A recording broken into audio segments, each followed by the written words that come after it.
Asante sana Bwana Spika.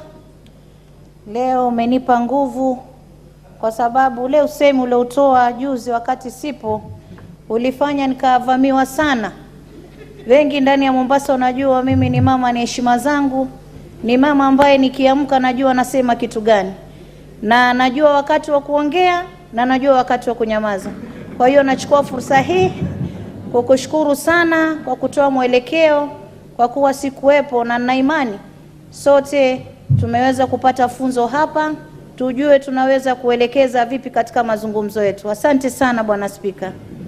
Shukrani Mama Kaunti Mombasa, na kuelewa na kushukuru.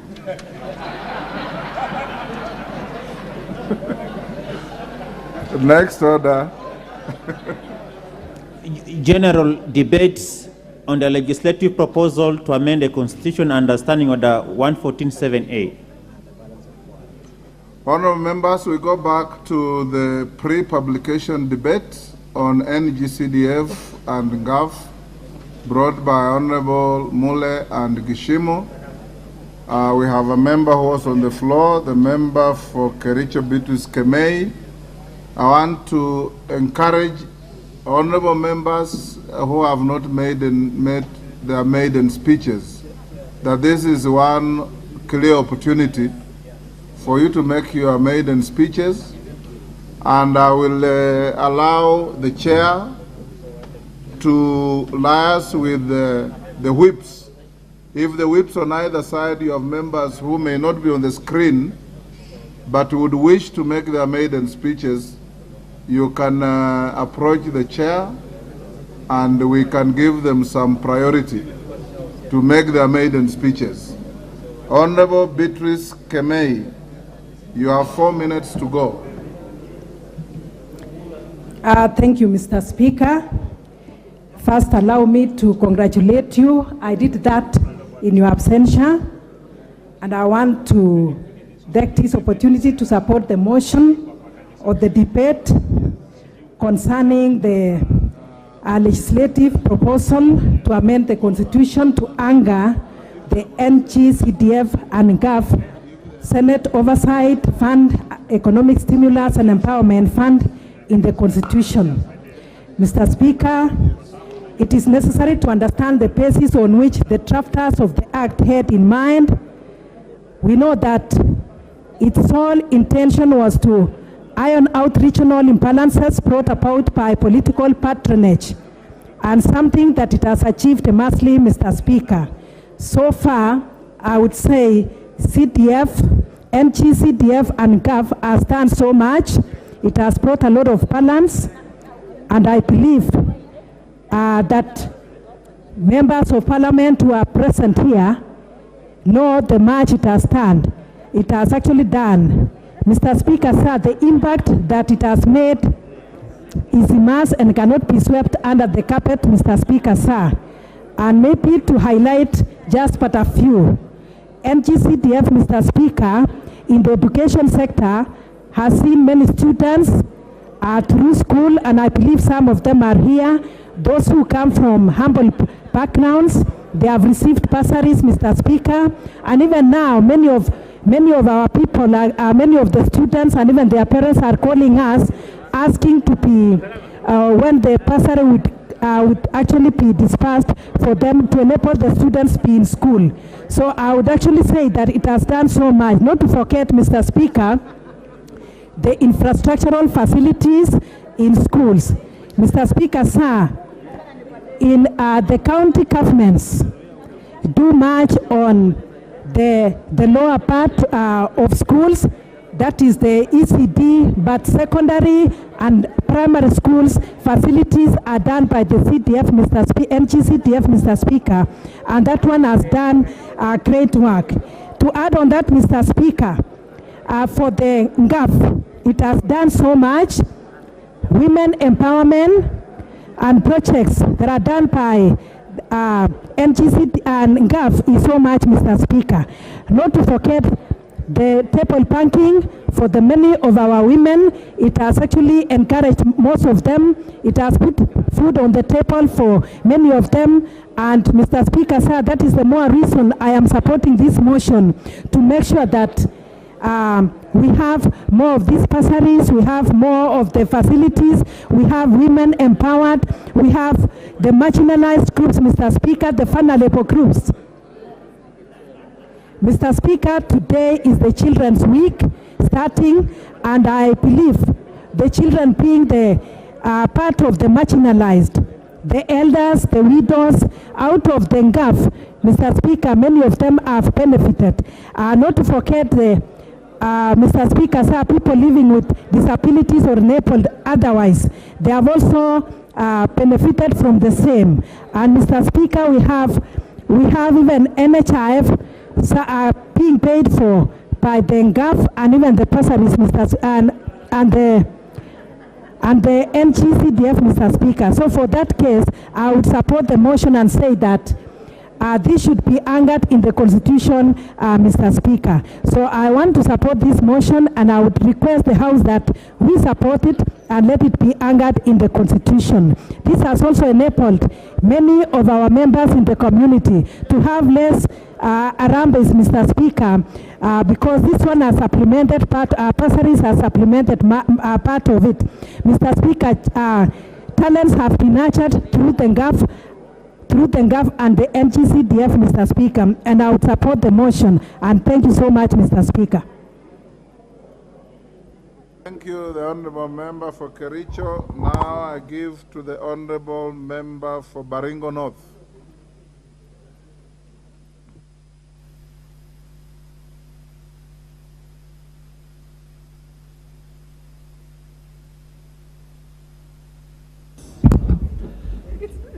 Thank you, Mr. Speaker. Thank you, Mr. Speaker.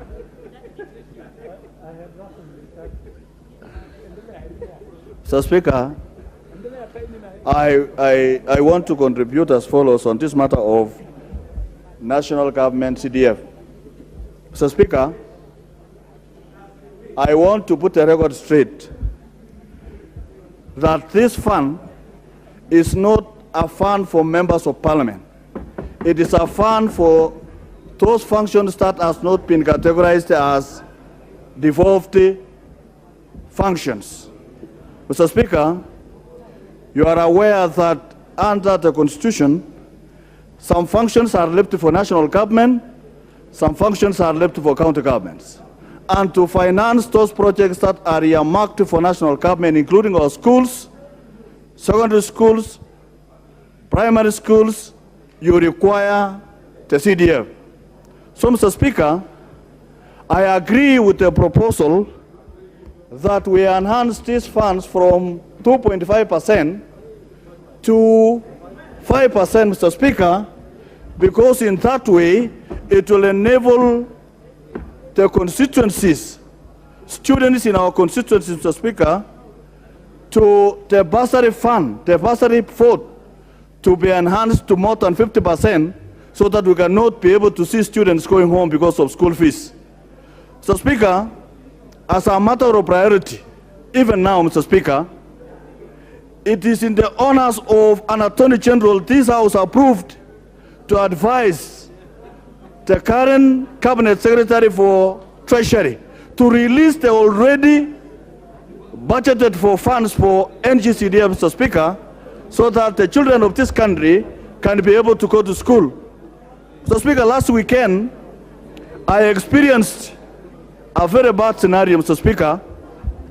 When I was traversing my constituency, I found a girl that was sent home, and she was trekking for over 30 kilometers, Mr. Speaker. And when I asked the girl, where are you going? She says, going home.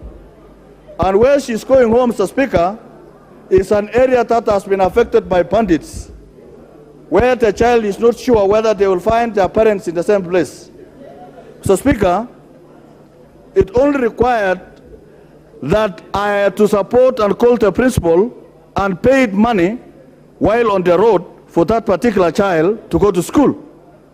Mr. Speaker, when I asked the girl to go back to school, she said she cannot go back to school through the same route because she was chased by a known person on the way. And remember, she was a girl, Mr. Speaker. This, Mr. Speaker, compelled me to actually give my vehicle to take the car to school as I wait, Mr. Speaker. That tells you, minus NG-CDF, Mr. Speaker, then there is big number of children in this country who are not able to access free, compulsory, basic education, Mr. Speaker.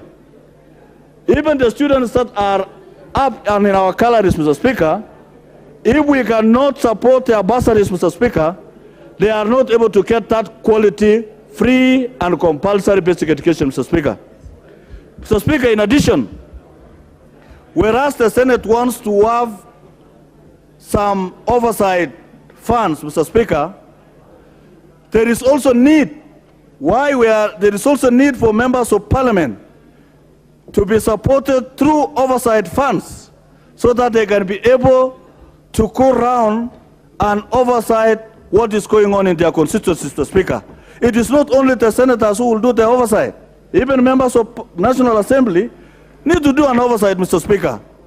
So, Mr. Speaker, when we anchor this in law, then the business of Judiciary, which have already a fund, which is in the Constitution, Mr. Speaker, to destroy this particular noble fund that sorts out the children of this country. Those of us who come from areas that are affected by insecurity, Mr. Speaker, this is a very critical fund. Remember, there is a child whose parents have lost all the animals, their parents have been killed, and this is the only fund that can support that particular children in our constituency, Mr. Speaker. So, Mr. Speaker, going forward on this particular matter, I want to thank the Honorable Member Mule and a Member Kithinji from Kishuku. Mr. Speaker, the faster we do this particular amend this constitution and anchor NG-CDF into the supreme law of the land, then the better for the children of this country, Mr. Speaker. Mr. Speaker, our schools, the schools of this country today are what they are because of NG-CDF. Without CDF, Mr. Speaker, then so many things will go wrong. And Mr. Speaker, this is a fund that we want to protect in the matter law, so that any other human rights groups, and Mr. Speaker, I want that these activists, Mr. Speaker, whether they have children who are going to school or they are bachelors and spinsters, Mr. Speaker. Mr. Speaker, they need to be scrutinized. Mr. Speaker, we require an advisory opinion from this parliament requiring the Attorney General to advise the current Cabinet Secretary to release the money before we go to recess. And I want to ask members of parliament, the sooner we stop any other business in this house until this amendment is done, then it is better for our country. Because this is a matter of life and death. Mr. Speaker, today, this 13th parliament, many members were able to come back. Why? Because of how their constituencies were able to distribute funds for CDF and projects and gave them a name, and the citizens were able to re-elect them, Mr. Speaker. Without which, Mr. Speaker, then they could not have been able to come back, Mr. Speaker. Mr. Speaker, that tells you it holds the fabric of elections in our country. Mr. Speaker, as we do this, Mr. Speaker, the affirmative fund also for the affirmative fund also, Mr. Speaker, is also very good, because many women in this country who have got support. In fact, I remember in my constituency, they were able to get some water tanks, goats, and many other things, and sort out the things that are required by our culture, Mr. Speaker. So, Mr. Speaker, I will be one of the promoters that we increase this fund to the 5% that has been earmarked in this particular amendment, Mr. Speaker. And Mr. Speaker, finally, when we enhance this fund to 5%, Mr. Speaker, there are constituencies that have not been able to produce a doctor or a pilot, Mr. Speaker. When we enhance the fund, we enhance the bursaries, percentage of bursaries in our constituencies, and then we can actually, every constituency will be able to sponsor a child who has gotten an A or an A minus or a P plus to a course that has not been able to be sponsored in that particular constituency, Mr. Speaker, so that we can have skilled personnel in our country, Mr. Speaker, because when we rely on coups, they will admit people even in far-flung areas to courses that cannot be able to be attractive in our country. So, Mr. Speaker, I want to say the 5% will give us a further opportunity to expand the sponsorship cap so that we can be able to attract highly skilled manpower in our country, Mr. Speaker. And, Mr. Speaker, the Constitution envisages that functions followed by funds, Mr. Speaker. Mr. Speaker, today there are so many functions that have been taken to the county governments, but the resources do not follow. So, Mr. Speaker, so that we can be able to capture those other functions that are on our side in the Constitution, then we need more resources to follow the functions that have been earmarked for national government. So I do not envisage any debate in the Senate where they reprimand the National Assembly to the extent that this money belongs to members of parliament. It is not. It is for the functions that have been left by the Constitution. Mr. Speaker, I rise to support this particular amendment. Thank you, Mr. Speaker.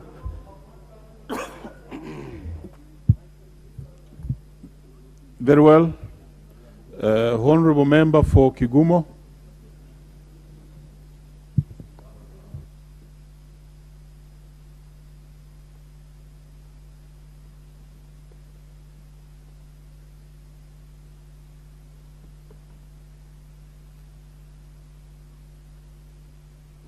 Thank you, Mr. Speaker. Thank you, Mr. Speaker, for giving me this opportunity. I rise to support this legislative proposal by Honorable Gishimo and Stephen Mule. First is because we all know that currently very many students are at home. We are getting numerous calls from our constituents because they don't have bursaries, their kids are at home. And we are here and there is nothing we can do, which means that this is something that we need to entrench in the Constitution so that all parents are sure that their children have something that they can be able to get for school. We all know that NG-CDF is not used by the MP, it's for the constituents. And other than bursaries and the rest, we also build classrooms and laboratories, we have libraries, and I rise to speak to that I support this motion or discussion so that we are able to have that fund in perpetuity. We have had issues of where we have incomplete classrooms, we have incomplete projects, and this must be completed, Mr. Speaker, so that we deliver on our mandate. We all know that one of the roles of a member of parliament is legislation. But also, our constituents look at what you've done and how you've been able to manage that kitty, and that assures you of either re-election or being sent home. So, this kitty should not be looked at as a kitty that is meant for the member of parliament. It is a kitty that is meant to help our constituents. It is a kitty that is meant to help our children. It is a kitty that is meant to help the less fortunate and those who are unable to be able to pay for school fees. And I am sure that very many parents have very bright children and they are at home and they'll continue being at home so long as we continue having this discussion about the NG-CDF. We also would like it entrenched so that we do not have threats, Mr. Speaker, of this kitty being removed from being managed by the member of parliament because it is not our kitty. You are aware, Mr. Speaker, that we no longer have the development fees and people are not charged for development. We don't ask parents for money to build anything in schools. We have schools that have very bad toilets. We have schools that have bad classrooms. I know even in my constituency, I've seen schools that are yet to be having some floor, at least that is not earthen. And I think, Mr. Speaker, this is a kitty that needs to be entrenched so that we do not have such issues in our constituencies. Mr. Speaker, I think there is a legislation that is coming into the House to increase the percentage that we can be able to do for bursaries. And I also want maybe that should also be entrenched so that you have leeway to increase your bursary depending on the number of students that you have. I would also wish to suggest, Mr. Speaker, that the kitty be given according to population, because some of us have very many wards in our constituencies. We have a huge population, and sometimes it becomes difficult in terms of being able to give our bursaries to our students. So, Mr. Speaker, I rise to support the motion and congratulate Honorable Mule and Honorable Gishimu for bringing this motion so that we entrench this NG-CDF Act into our constitution. Thank you, Mr. Speaker. Very well. Ordinarily, yesterday we had all agreed that the time was limited to 5 minutes. But unfortunately today, no member rose from his place to limit the time to 5 minutes. So we are doing 10 minutes. But I want to ask members to be magnanimous enough to just do 5 minutes because CDF concerns everyone. So next on the queue is Adams Kipsanai, KU North.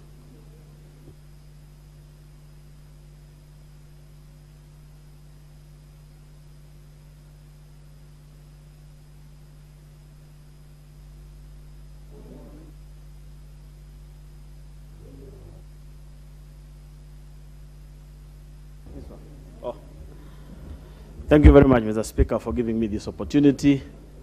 Mr. Speaker, I stand to support this motion because the matter that we are debating here is a matter of great concern, Mr. Speaker. CDF, Mr. Speaker, has been a great changer. It's been a life changer in our society, Mr. Speaker. Mr. Speaker, we have many professionals who they have today because of this kitty, Mr. Speaker. Some are teachers, some are doctors, and some are engineers. Mr. Speaker, many people in this country are worried because they are not even sure of their education next year, Mr. Speaker. So I support that we must protect this kitty in the law so that when counties are receiving their money, also constituencies are receiving CDF to push their constituencies development-wise and other engagements, Mr. Speaker. Mr. Speaker, CDF has been supporting infrastructure in schools. In my constituency, we have constructed Kenya Medical Training College, Mr. Speaker. And Mr. Speaker, we have students close to 2,000 now. And without this CDF, we don't know whether we are going to expand next year because we want to admit many students to ensure that this country gets many professionals who can serve. The CDF kitty is also important because it is housing public servants, Mr. Speaker. Chiefs are now using modern offices so that they can serve our people in a very good, humane environment, Mr. Speaker. Mr. Speaker, this kitty is very important in talent development. We have the 2.5% that we normally use in supporting youth through sports, Mr. Speaker. If we can use it properly to tap the talents of our young people, our country will get proper people who can serve us and prosper our country to different heights, Mr. Speaker. Mr. Speaker, the CDF kitty also helps this country by promoting environmental conservation, Mr. Speaker. So this is very important. And I want to urge this House to stand together so that we pass this and enshrine the kitty in the Constitution. There are many people who are fighting it, not because it is bad, but it's because of supremacy battles in both sides. Mr. Speaker, on the side of Ngav, we have, Ngav is promoting livelihood in the villages, Mr. Speaker, because we have people who have been doing businesses there, contractors, suppliers, and many others, Mr. Speaker. So I urge this Honorable House that we come together, we support each other, so that we move our country forward. Because many people have interest in this bill, Mr. Speaker, I want to say thank you very much for this time. Thank you. Very well, and that is very good. Maybe the members also who are making consultations with their clerks, take very little time and go back to your places so that it is a neater place, and be assured that everybody will speak because we have the time. Next is Christine Ombaka, Siaya. Thank you, Mr. Speaker, for this opportunity. And I want to thank Mheshimiwa Mwili and Githinji who brought this, this debate on this proposal. It's a good one because we are dealing with funds that are special in this country. CDF has been known to perform very well. Schools have been built and security has been heightened because of this fund. NGAF equally, even though NGAF came in 2016, much later than women rep having been elected in 2013, it came a bit too late, and it is also too little to go around the county. It is for this reason that I would wish that we consider a little bit more for NGAF, because NGAF is performing very, very well on the ground. NGAF is also paying school fees for needy students. NGAF is giving groups of women, youth, and people with disability funds for biashara or for business, and there's a lot that NGAF has done. But the biggest issue that we need to highlight as we fight to maintain CDF and other funds is to increase the amount of allocation. The allocation is far too little for the fund that is covering a whole county. Some of us women reps have 6 constituencies to take care of. Others have 17, like the woman rep for Nairobi is taking care of 17 constituencies. The woman rep for Kakamega is taking care of 12 constituencies, and that kind of thing. It's so wide. We are covering a huge area, and the funds allocated is not enough. That is why when you see elections taking place, a lot of women reps don't come back because it is assumed that they are underperforming. But that's not true. They are working very hard, they are performing very well, but they are let down by the fact that the funds allocated from NGAF is far too little. That's why I support this proposal. It's going to go far, and it's going to help wananchi, or people on the ground, vulnerable people, just like CDF has performed. CDF has done very well. The fund for senators, the oversight fund, is also necessary. We need to support each other because even senators feel the pinch on the ground when they have nothing to offer, when they have no funds to take care of the people who voted for them. So let us consider them very, very seriously instead of wondering what they are likely to do. We can spell out their role, and one of us requires to be considered in terms of allocation. Otherwise, I support this proposal, and I hope very soon it shall be implemented. Thank you, Mr. Speaker. Tim Wanyonyi, Westlands.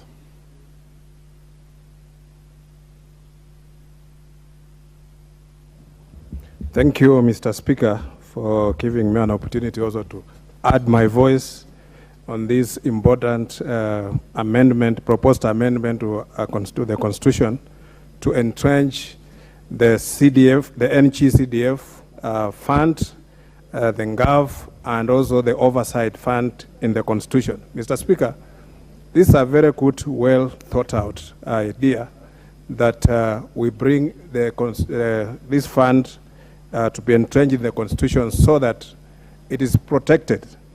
And this fund, Mr. Speaker, has had huge impact in the community, in the society. There are areas in this country that had never seen even a single development from the national government.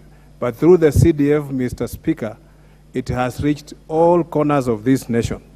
And some of the honorable members have done very well, exemplary well with the CDF fund. Of course, we have some gray areas, but that is not, notwithstanding, Mr. Speaker. We know that the CDF, as we speak now, it has much more impact than even the county government, what they have done. So, Mr. Speaker, for anyone who wants to do away with the CDF will be also going against the interests of the people that we represent. Since we are elected to represent the people, Mr. Speaker, we must, and we are, our other role is to legislate, Mr. Speaker, and the Parliament has power to amend the Constitution, Mr. Speaker. I know very well that when we entrench this fund in the Constitution, it's going to be protected, and it will be there beyond us. It is not about us. It is about the people we represent. It's about the development of the nation, and we are supplementing what even the county government are doing. Some of the things we are doing down there in our constituency, Mr. Speaker, sometimes it shows that these funds, they just go in because these are public funds. We are using them, Mr. Speaker, to make sure that development reaches the lowest kata in our society. And we have seen how we have transformed education. We have helped the chiefs who never used to have offices. Now they have offices. We have helped the police. And previously, before even the NG-CDF, Mr. Speaker, became so structured, it used to even do more. They were doing much more things, even including water and all that. But right now, that it has been structured, and the funds of the CDF, Mr. Speaker, is so, it has got the faults that cannot even be tampered with. And the member of parliament does not even sit in the committee. We do the oversight role, Mr. Speaker. Despite that it's a constituency development fund, you don't allocate funds because the committee is there, and the committee is answerable to the board of the CDF, Mr. Speaker, and ours is to make sure that the funds are utilized properly. And I can attest that within even my own constituency, Mr. Speaker, we have managed to do 5 new secondary schools, which could not have been done without, I'm sure with the CDF, it would have taken longer. We have done so many classrooms for schools. We have refurbished police stations. We have done much more. And I'm very sure, Mr. Speaker, if the allocation is increased, we can even now pay much more school fees for the children, because the 5,000 we give is so little. So if we can get more funds, then we can pay, even when we identify needy students, we can pay full school fees so that the children remain in school, and make sure that we support the parents, Mr. Speaker. So we support this, and we know that, Mr. Speaker, through the BBI had proposed, even CDF was supposed to be part of, to be entrenched in the Constitution. But since BBI, we lost BBI, it is not a bad idea to bring it back in this amendment, Mr. Speaker. So I support this, and I'm sure by the time it will go for publication, we'll have enriched it with a contribution from the members on this floor, so that we know we shall be having a good draft. And we also want to appeal to Kenyans to support us on this, so that we protect this fund, because it is better for us to have more money in the grassroots level than remaining at the national government, Mr. Speaker. Thank you, Mr. Speaker, for giving me a chance to add my voice on this, Mr. Speaker. Thank you. Very well. On Joseph Cherorot, Kipkelionist. Thank you so much, Mr. Speaker. I support the motion brought by Shimo and Honorable Mule about NG-CDF, Mr. Speaker. NG-CDF, Mr. Speaker, is an equalizer because it balances all the constituencies. With NG-CDF, Mr. Speaker, none can claim that that it originates, or even that none can claim, it doesn't matter the party that you come from. Mr. Speaker, we have so many students who have graduated. Some of us have benefited from NG-CDF, and so many other Kenyans. We have infrastructures in schools which have been constructed, Mr. Speaker, through NG-CDF. As I speak, Mr. Speaker, most of us have got a lot of problems. Every day, every morning, I receive messages about bursaries, because Kenyans are actually relying on that, especially during this time where we have the drought and where we have economical challenges in Kenya, most parents, their students are at home. This afternoon, I received a message from one of the parents telling me that the student was coming home. Mr. Speaker, if this money was there, right now, I'm sure none of the students will be sent home, and it has helped to mitigate, especially with those parents who are from the poor background, who cannot manage. We have also widows, Mr. Speaker, who actually rely on this. And in most cases, Mr. Speaker, those parents and those students who appreciate more are those who are coming from the poor background. So it has helped us in this country to really uplift the life and the standards of Kenyans, Mr. Speaker. Mr. Speaker, I want to say that these funds should be entrenched in the Constitution so that we may be able to protect it and even add it to 5%, because that is going to help, Mr. Speaker. The money that comes now, or that has been the usually distribute for NG-CDF, Mr. Speaker, is not enough. And I want to support, and even I believe that the rest of the members are going to agree with me, that we have to top up. There is that one of GAV, Mr. Speaker. In our area, during the last parliament, I saw a lot of tanks which are being supplied in schools. That is from GAV, Mr. Speaker, and so many other projects. So I want to say that even for that one of the Senate, Mr. Speaker, for the oversight, we have to make sure that we protect it and even make sure that it is in the Constitution. And not only that, even for the members of Parliament, because with the NG-CDF, in most cases, it is being run by officials. And I'm happy with the structure, Mr. Speaker, because the structure which is there now, it is actually, it has a lot of sanity, and the way it is done in the proper manner. The only thing, Mr. Speaker, that I want to also add on top of that is that when we are considering, especially those students who are in need of these bursaries, Mr. Speaker, we have to consider especially those who are from poor background and those who have got no hope in their lives, Mr. Speaker. So, Mr. Speaker, I want to say that I support the debate, and I want to donate my time to Honorable Moroto here. Thank you, Mr. Speaker. You are not, you are out of order. You don't donate time. Honorable Member Funyando.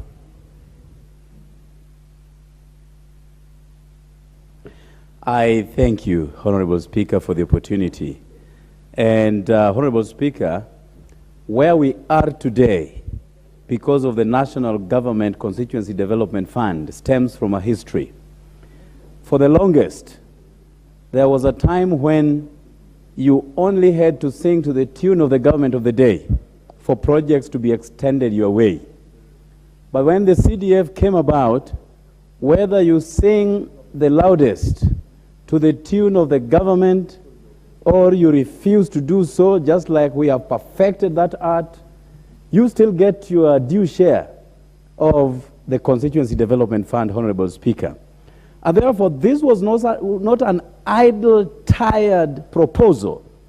It came because we needed to develop this country equally across board, Honorable Speaker.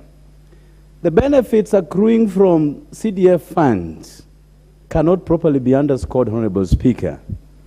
Whereas CDF was enacted in the year 2003, it is puzzling that we passed a new constitutional order in 2010 but forgot to entrench CDF as part of that constitution, Honorable Speaker. And here we are today, now grappling with what we could have cured in the year 2010, Honorable Speaker. But be it as it may, we will strive to make it work because it has worked before.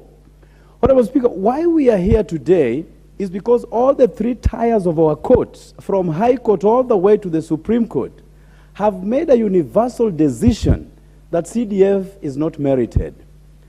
I acknowledge that the judges in High Court all the way to the Supreme Court went to school before the enactment of CDF Act. And therefore, they do not understand the real benefits of this money, Honorable Speaker.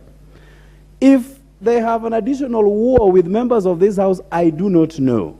But how I wish that even before a decision is made, because judges do not live in void, they live with us. And they understand the plight of this money. They understand the plight of members of parliament together with the people that they represent, Honorable Speaker. And therefore, it is sad that we have to revert to coming up with a new constitutional order, tinkering with the Constitution, because judges have refused to listen to the plight of the citizenry, Honorable Speaker. We, and everybody of us here know, that for the long period of time, our schools have been dilapidated and quite rickety in nature. Some of the classrooms where we went to were mud-walled, and we had to mop up our parents carrying cow dung and dirt to go and amend our schools, Honorable Speaker. Some of us in this house went under trees to study. And therefore, when this CDF Act was brought into the fore, it actually cured more than you would have ever imagined. And only those who are in this house would understand properly the benefits that have come as a result of this CDF, Honorable Speaker. But I also acknowledge that the Supreme Court did vitiate the 2013 Act. We still have the 2015 Act under the national government CDF, which is in operation up to now. And therefore, nothing stops Treasury from expending from the exchequer these monies to our constituencies, Honorable Speaker. And if somebody would want to hide behind an argument emanating from this court of law, a decision that was made by the Supreme Court, then we are lying to ourselves. We are not operating under 2013, we are operating under new act, which was enacted in the year 2015. And therefore, as monies will be available, we want that CDF monies to be sent to our constituency accounts as soon as possible. There are people who now hold very senior positions either in government or in private sector. Most of these people went to school courtesy of bursaries, Honorable Speaker. Today, even as we speak, because the monies have since delayed, we still have so many children holed up in villages, cannot go to school, because constituencies are yet to receive monies so that we can address the issues of bursary, Honorable Speaker. And therefore, with your chair, we would also humbly request that you help us expedite this process so that we have these monies go to the ground and our children can be plugged in school. The projects that were ongoing in our schools and many other chief's offices and police stations and many other places can be quickly fast-tracked, Honorable Speaker.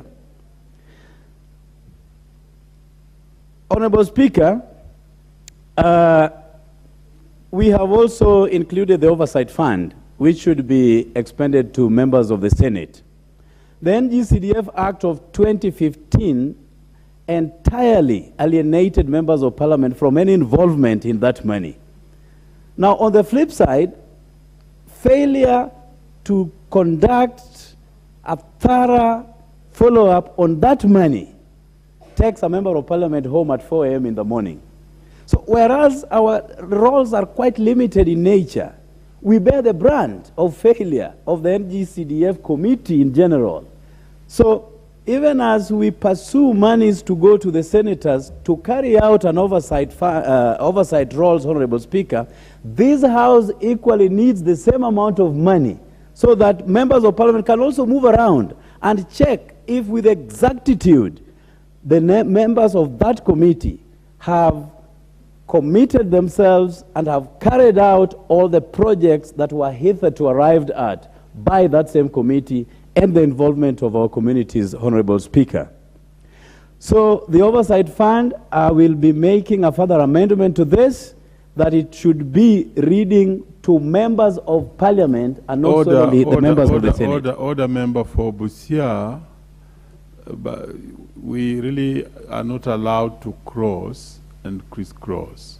So when you have to do exactly what you did, you have to go all the way and come back on the other side. This is just good direction for the House. You may proceed.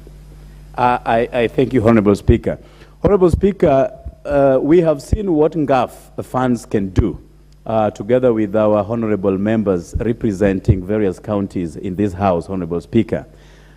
When I move around Kisumu County, I see women doing businesses in market shades provided by the NGAF. I see women having access to monies to do their small, micro, and small enterprises.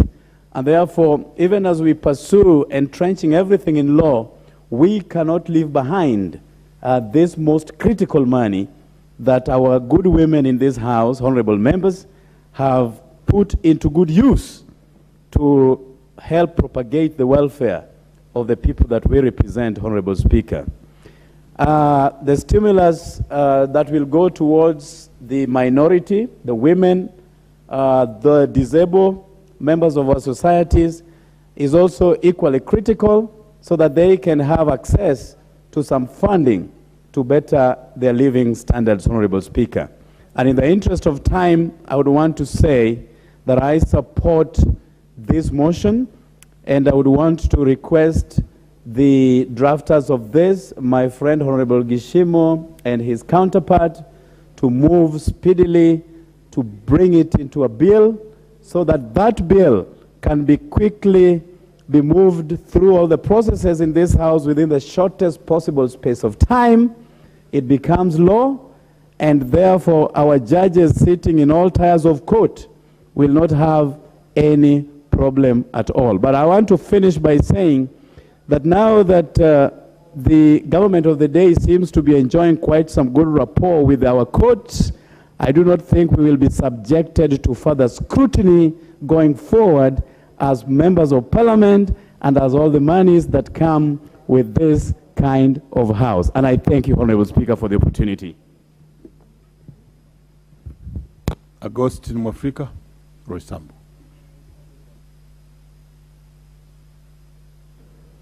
Thank you, Mr. Speaker, for this glorious opportunity. Mr. Speaker, let me start by congratulating and thanking the co-sponsors of this motion, Mr. Gichimo and Honorable Mure. Mr. Speaker, a lot has been said in this House regarding CDF. Allow me, Mr. Speaker, to spend 1 minute to castigate the opposers of CDF. Mr. Speaker, it is only a stranger in this country who would arise to criticize or to oppose CDF. Or somebody, Mr. Speaker, who has deliberately decided to close or deliberately close his eyes not to see the monumental gains which have been made in this country by use of CDF, Mr. Speaker. Mr. Speaker, I dare to say that the opposers of CDF or the critics are not sincere. They are spending their time burning midnight oil, trying to find out if there are loopholes within the framework which CDF was established, so that they can go to court to have it disbanded. Mr. Speaker, I would like to encourage them, instead of hammering Maris and Jiras against the honorable members of this House, they should open their eyes wide to see the gains which have been achieved through the use of CDF, Mr. Speaker. Mr. Speaker, CDF was established to address the socio-economic development within the grassroots level, and as well also, Mr. Speaker, to alleviate poverty, and also to enhance regional equity within those grassroots levels, Mr. Speaker. Mr. Speaker, in his address, His Excellency the President, in the floor of this House, he did say that CDF can be arraigned in the tenet of our Constitution. And Mr. Speaker, we are here today to discuss the same, or to deliberate on the same, Mr. Speaker. Mr. Speaker, I wish to commend the mass media, because for the last 2 weeks, they have been highlighting the agony and the difficulties the parents of Kenya are going through due to lack of the boost of the bursaries, Mr. Speaker. Mr. Speaker, there are so many gains which have been made through the use of CDF, Mr. Speaker. We have seen the rate of students enrolling to run going high. At the same time, Mr. Speaker, we have seen the rate of transition of students from primary schools to secondary school, Mr. Speaker, the rate also going high. Mr. Speaker, we have also seen many schools being built with the use of the CDF fund, Mr. Speaker. We have also seen, Mr. Speaker, students from the poor family being retained in school because of the bursaries, Mr. Speaker. We have also seen the construction of police posts, Mr. Speaker, which has assisted a lot in enhancing the security network within our country, Mr. Speaker. We have seen the erection of high mask security light, Mr. Speaker, within the urban and the rural areas, Mr. Speaker. Mr. Speaker, we have also seen the police staff's line being repaired through the use of the same funds, Mr. Speaker. So, Mr. Speaker, I rise to support the motion. Thank you. Very well. Honorable Nyamai, Kitui South. Thank you, Honorable Speaker, for giving me an opportunity to also contribute to this important motion. From the onset, I would like to congratulate the Honorable Mule and the Honorable Gishimu for thinking of coming up with this motion, which will later and very soon become a bill, and later, hopefully, get to change the Constitution so that we can properly anchor CDF and GAF into the Constitution. Honorable Speaker, this will be able to deal with the court cases we have been having back and forth in the courts, because CDF is not properly anchored in the Constitution as it has been argued. Mr. Speaker, I would like, before I proceed, to present my support on this motion, to thank a member of parliament that I've never met, the Honorable Engineer Karoe, who many years ago decided to start CDF more than 20 years ago. Even those who have served 3 terms or maybe 4 terms may never have met him. But this is someone who brought a fund that has made a huge difference in our country. So I would like to thank him on behalf of my colleagues, because I know that this is a fund that has supported so many children across this country in the 290 constituencies, Honorable Speaker. Mr. Speaker, those many years ago, over 20 years ago, the Honorable Karoe envisaged a 5% from the government revenue to be used as CDF to be distributed to the 210 constituencies that time. So, Honorable Speaker, the movers of this motion, the Honorable Mule and the Honorable Gishimu, are in order, are doing it the right way. To say that 2.5% has taken far too long, it is time to increase it from 2.5 to 5%. So for that reason, I really do support this motion. Over the years, Honorable Speaker, there has been challenges of implementation, which have been handled through various amendments, from the amendment of 2003 to the one of CDF amendment of 2007, to the one of 2013, and later to the 2015, which brought about the NG-CDF. And Honorable Speaker, while there, I would like to say that it is time that government thought about disbursing money to CDF, because the matter that was in court, Honorable Speaker, is not NG-CDF.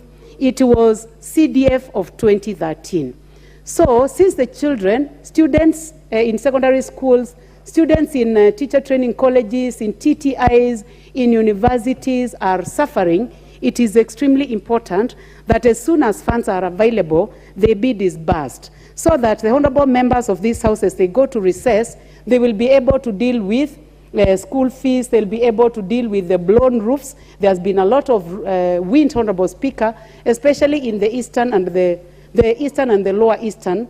And I believe that this could be in many other parts of the country due to climate change. There is a lot of wind, Honorable Speaker, and school roofs have been destroyed. So, Honorable Speaker, I would like to ask that as soon as possible, even before we handle this, it is important to disburse money to the constituencies. I was looking, this morning I watched a situation where someone was analyzing how long it was going to take to go through the motion, to go through the bill, and then to go all the way to the constitutional amendment. And Honorable Speaker, I felt that this is a very long time.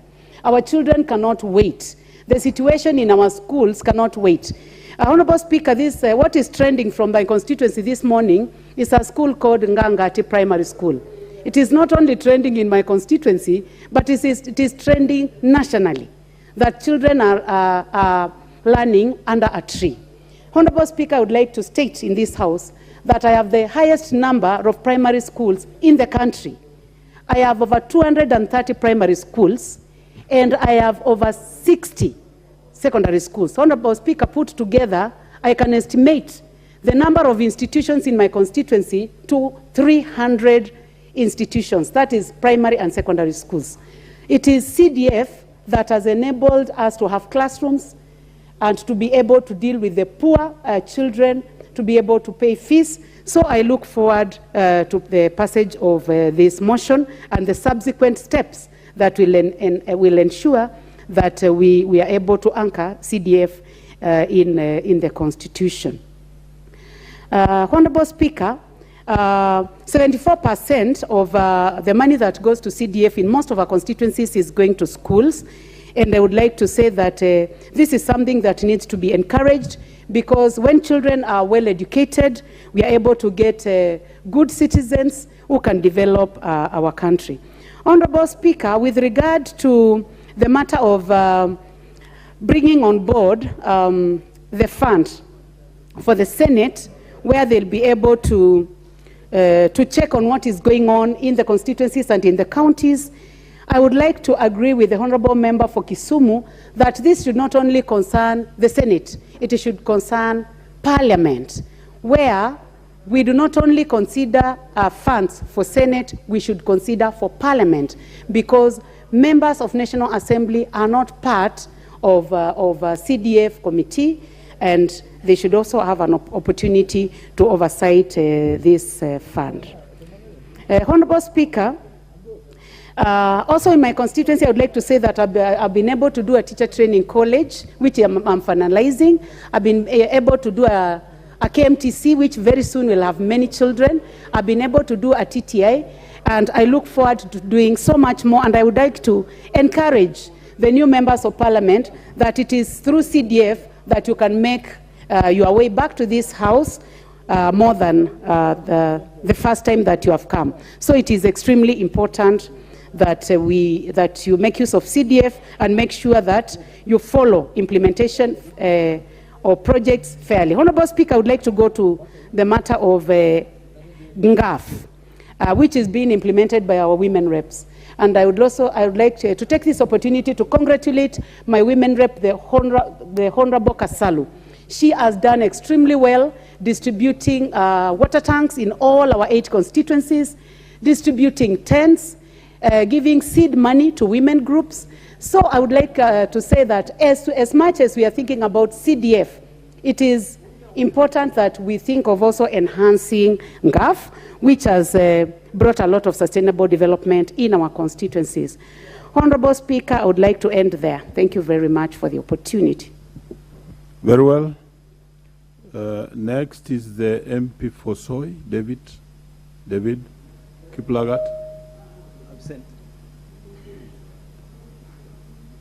Very well.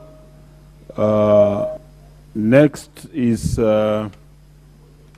Joseph Sumani Isiolo.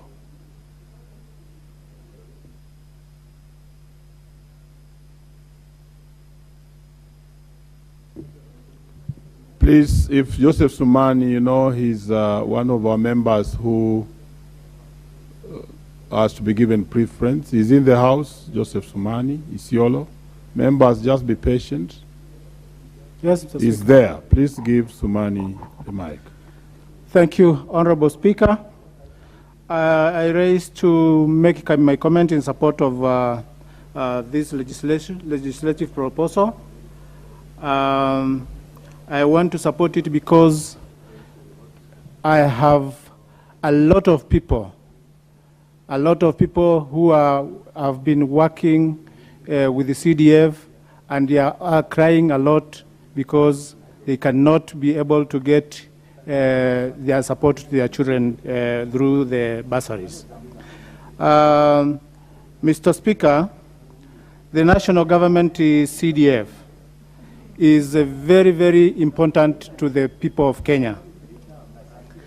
Since its establishment in the 19 years ago, NG-CDF facilitated an enhanced development throughout Kenya. And it has a lot of, you have heard all members saying that CDF is very, very important in their constituencies. CDF has done a lot. CDF has raised a lot of outcry all over the country. An outcry that is a huge investment that CDF has put in infrastructure, in water, that is boreholes in schools, access roads to schools, and to the education facilities. I think, Mr. Speaker, I want to look at what I have done in Isiolo during the 11th Parliament. I built 11 schools. I wish I would be like Rachel. Rachel built because she's been here in the 3rd term. And I think I can grow up like Rachel and see how to build the capacity of my people in terms of schools, in terms of education, and doing more on that. 11 schools, I want to add more. I want to add more in consultation with the communities because it raises a lot of public participation. We talk about management of the CDF funds. Management of CDF funds, there is not even a single contractor who has a pending bill with the CDF. Unlike the counties, unlike any other county funds, like the ones that are giving to all contracts. I want to say that trust with the contractors, CDF, is very, very important. It gives a lot of confidence to the contractors. It gives a lot of confidence to the communities, the people who have children in school. It gives a lot of hope to the communities that are depending so much on their children going to schools. I want to say that in the case of any amendments that is going to come to CDF, in terms of this legislative proposal, I want to bring my proposals to that, to give confidence to the members that CDF is very, very important, and is a thing that is going to build the capacities of the children and all the teachers in schools. I want to state, like Wandai put it, I agree with Wandai that CDF, delaying of CDF, and the absence of CDF brings about frustrations to the people of this country, to the people of Kenya, to the children who are calling every day and night and texting messages that we want our children in school, we want to get bursaries and get to along with the education. So I support the agenda that CDF need to be included in the Constitution. Thank you. On Danson Mashako. Asante Mheshimiwa Spika kwa kunipa nafasi nzuri ya kuchangia mjadala ulioko hapa wa kufanyia marekebisho katiba ili CDF, hazina CDF iweze kuingia katika katiba na tuzuie wale wachache ambao wanataka kuvuruga hazina hii ambayo inafanya kazi nzuri nchini kote. Haitasahaulika Mheshimiwa Spika kwamba nchi yetu tulipoanzisha ugatuzi miaka 10 na kitu iliyopita, madhumuni haswa ilikuwa ni kwamba ni vipi basi tutapeleka hela karibu sana na mwananchi na wapate kujisimamia, wapate kujichagulia miradi na wapate kufanya mambo ambayo yatabadilisha maisha yao. Mheshimiwa Spika, ni kweli kuna mambo fulani yamegatuliwa na mengine yalibaki katika serikali ya kitaifa.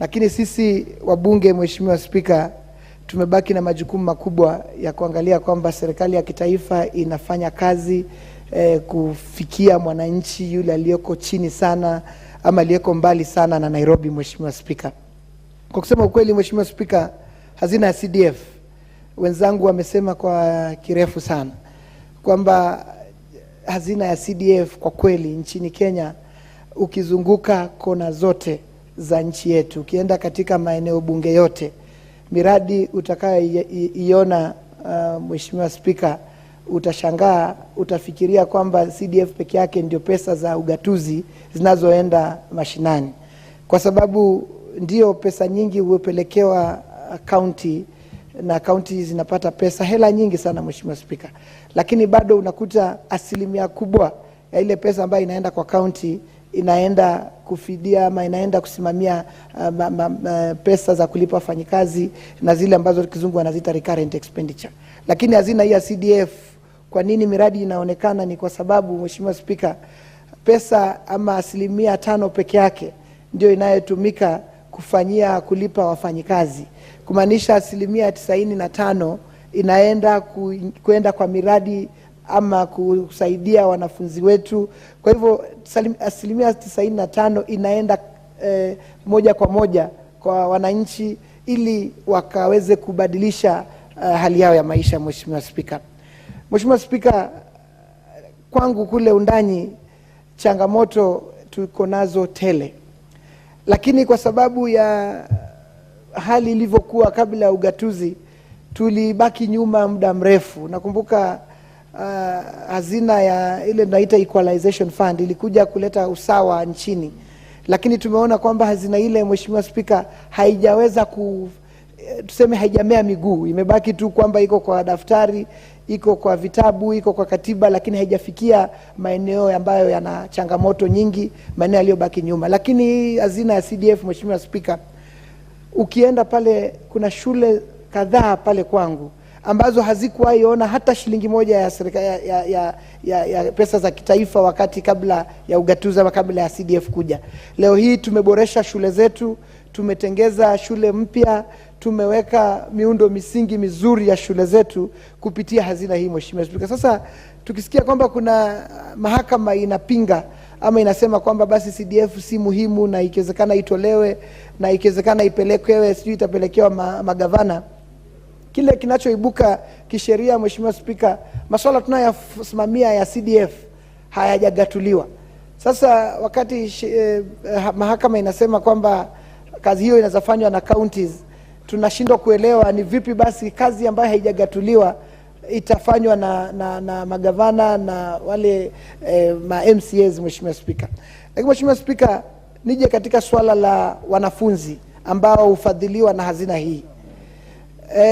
Kule kwangu Mheshimiwa Spika, nina shule moja inaitwa Mbela High School. Iko maeneo kame ya Kishushe. Katika shule ile Mheshimiwa Spika, 60% ya wanafunzi walio katika shule ile wako na ufadhili wa 100% kutoka kwa hazina ya CDF. 60% Mheshimiwa Spika wanategemea CDF peke yake. Tunawalipia karo yote. Manake ni maeneo ni sehemu ambayo imekauka sana, ina shida nyingi, changamoto nyingi. Leo hii Mheshimiwa Spika, shule ile iko karibu kufungwa. Manake kama 60% ya mapato ya shule kupitia karo inatoka kwa hazina ya CDF. Sasa wakati CDF haiko sasa, wanafunzi wale wako nyumbani. Shule haijielewi itafunga ama itafanya namna gani. Kwa hivyo Mheshimiwa Spika, swala hili lazima tuliangazie sana. Saa hizi tuko na janga la ukame na njaa, lakini swala ambalo ni la kitaifa na ambalo linaingiza uoga wa Kenya ni hili swala la kusemekana kwamba hazina hii ya CDF haitakuwa. Mheshimiwa Spika, kule kwangu watu ni Wakristo wengi, na kila asubuhi napata simu za wachungaji na watu wa Kristo na hata Waislamu walioko pale undani. Wanalivalia njuga swala hili kwa maombi. Yaani imefika kwamba wanaona kama CDF haitakuwa, basi maisha yao yamekorogeka, Mheshimiwa Spika. Sasa kila asubuhi ninapata simu kuwa mchungaji fulani ananipigia, ananiambia bwana, sisi hapa tunafunga na kuomba kwamba bunge la kitaifa liweze kusimama kidete ili Mungu aliye juu awezeshe Kenya hii ijue kwamba CDF ni muhimu, ijue kwamba wananchi wanaumia, ijue kwamba wanafunzi hata wale waliokuwa wanaanza kwenda vyuo vikuu. Mheshimiwa Spika, mwaka huu watoto wa vyuo vikuu wengi wameenda shule. Lakini nina watoto wengi, karibu watoto 50, imebidi ile kizungu wanaita wamedefer kuingia university kwa sababu walikuwa wanategemea CDF.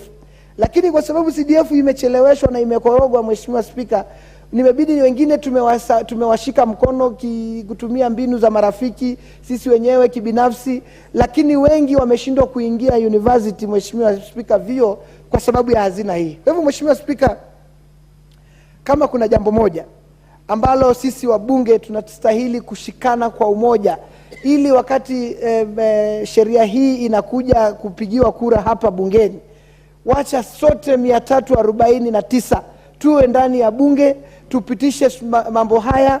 Na lile linalonitia moyo kabisa, Mheshimiwa Spika, ni kwamba pesa hizi zimekuwa ni chache mno. Manake sasa wametuvuruga. Sasa yatakana Mheshimiwa, tunapoipeleka 5% tuipeleke pale na tuambie wananchi ya kwamba tuko tayari sisi kama wabunge wao ama wajumbe wao kutetea mambo yale ambayo wanayabeba mioyoni, Mheshimiwa Spika. Na nawahakikishie Mheshimiwa Spika, wale wanaosema kwamba CDF ni pesa ambayo inafaidi wabunge ni hawajasoma sheria, hawajui zile kizungu wanaziita regulations za kusimamia hazina hii. Mheshimiwa Spika, hakuna shilingi ya CDF ambayo inaenda kufaidi mbunge yote aliyeko katika bunge la kitaifa, Mheshimiwa Spika. Mara nyingine nasikia hata wenzetu maseneta wanasema mambo ambayo hawana uhakika nayo.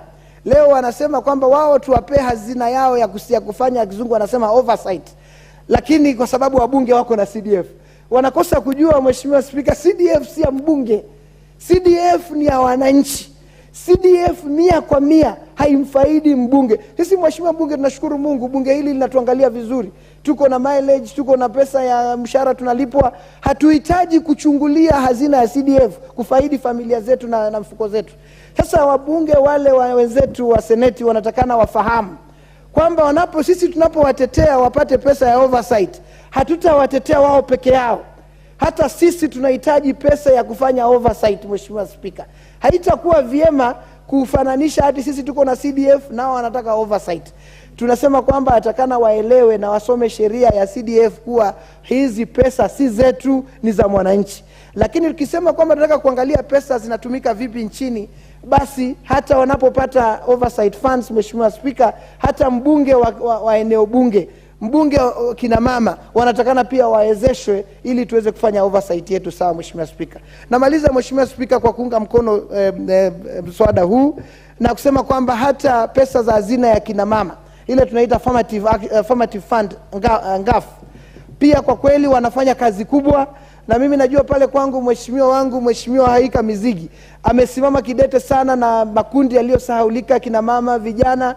Na sasa ninaomba kwamba wakati tunapitisha hazina ya CDF kwenda 5%, na hii ya kina mama nayo pia tuiongeze, ili mbunge wa eneo bunge anapofanya kazi na yule anayesimamia masuala ya kina mama naye afanye kazi ya kueleweka, ili nchi yetu yote isonge mbele na tufaidike kama nchi yetu. Mheshimiwa Spika, anasema asante, naunga mkono mabadiliko haya katiba. Asante. Sawa, mbunge wa Mandera South, Abdul Haro. Thank you, Honorable Speaker, for this opportunity. I will take you from my colleagues, honorable members who have spoken before me, to thank the co-sponsors of this legislative proposal to amend the Constitution of Kenya, Amendment Bill 2022, Honorable Gishimu and Honorable Mule, for this very timely legislative proposal to amend the Constitution. Honorable Speaker, CDF is a transformative development agenda which has actually transformed the lives of many Kenyans in the 290 constituencies. For example, Honorable Speaker, the 57 billion that has been spent on bursary the last 5 years only is not just a number. It's a resources that have been used to touch the lives of 6 million students who have benefited from the 57 million bursary funds in all the 290 constituencies. Honorable Speaker, I think we should make it very clear by saying that NG-CDF is actually a concept that promotes localization of development in this country. This is because it is promoting or facilitating the shifting of power and responsibility and decision-making of development to the local stakeholders. Honorable Speaker, we have been told and we know CDF has been used to construct classrooms in all the 290 constituencies. It has been used to construct dormitories. It has been used to construct administrative blocks, libraries, toilets, school buses, staff houses in schools, chief's offices, and police posts. Honorable Speaker, I support the idea that the CDF has to be increased from the 2.5% of all the national government share of revenue to 5%. And by increasing the share from 2.5 to 5%, I think we should also advocate for the expansion of the function of the CDF, because right now it is largely covering education and the security sector. I am in support of the idea by one of our colleagues yesterday who said that water is an essential component that should be covered by CDF. I also think, apart from water, CDF should be the functions of CDF should be expanded to include energy, social security, and also perhaps the recruitment of untrained teachers, because in some of the constituencies where we are coming from, the administrators of those schools are really struggling with making sure they cover the curriculum, because the teachers posted by TSC are not enough. I know of schools in my constituency with very many students, like 500 students, with only 2 teachers, and the teachers are forced to look for funds which they don't have in order to employ the untrained teachers to cover the curriculum. Honorable Speaker, I think the idea that many Kenyans and especially the NGOs that have muted, that have promoted in terms of trying to equate CDF to be funds managed by MPs is a fallacy. The CDF is our resources. It is money that has been actually decentralized, that is used in the 290 constituencies to help the beneficiaries who are our constituents, the communities and the schools and the police, police posts and police lines. And therefore, I think the lacuna we've had right now in the disbursement of CDF has really caused a lot of suffering. For example, in Mandera constituency where I come from, I receive calls every day where students are reporting of having been sent home because of lack of school fees. Students who have been reporting of missing their exams because they have been told they can't do exams because they have lots of fee balances.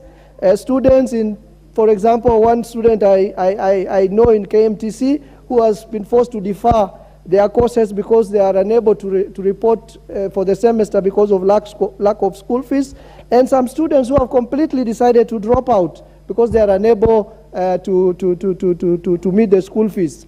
I know of schools with 1,000 students in my constituency with only 2 toilets, and you go there in the morning, you see girls and boys lining up in order to make use of that facility. And those needs are increasing every day. We have schools where students are now sitting on the floor without desks and seats.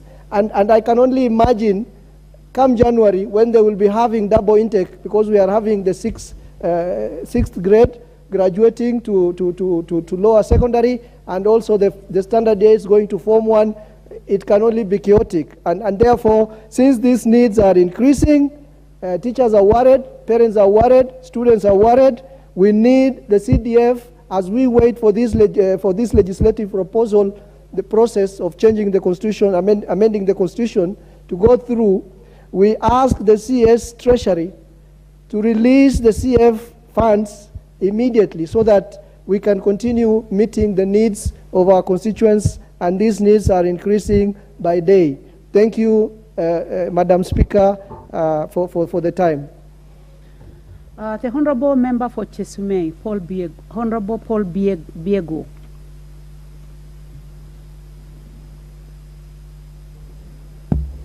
Thank you, Madam Speaker.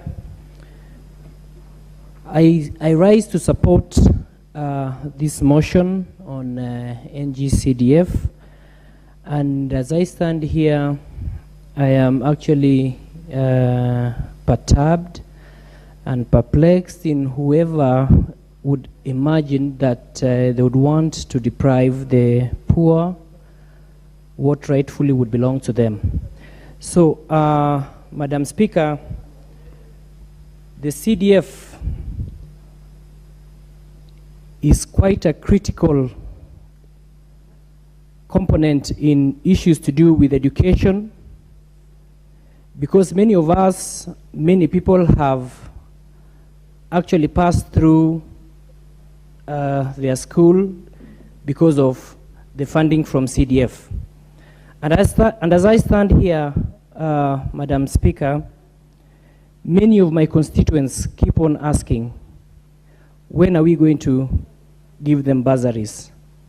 So it's a pity that somebody somewhere would actually think that they would go away with the bursaries. The benefit, as many of the members have said, and my colleagues have said, the benefit is for the needy people. The benefit is not for us members of parliament. It is not for all those people who are on jobs. So I would stand here, the floor of this house, to support strongly that CDF and NG-CDF and the Gulf should not be disbanded. Madam Speaker, many people have praised the CDF for incorporating the poverty index when allocating part of the funds. And this has a high impact potential in addressing historical and systemic wrongs, such as regional disparities. And as you remember, in CBS, the Central Bureau of Statistics found that Kenya was a nation with huge disparities in service accessibility, quality, and efficiency, and hence the CDF being a public fund, plays a crucial role in addressing some of these disparities. When we walk and when you go across the constituencies and counties, Madam Speaker, you realize that the funds that and the projects which have been funded by NG-CDF or CDF earlier are the funds, are the projects which are visible. There are so many other funds that have been allocated to our counties and constituencies which are not visible. And we know very well that the funds that have been given through CDF, their projects are visible. And we cannot go to the direction that somebody wants to take us so that we don't have those funds.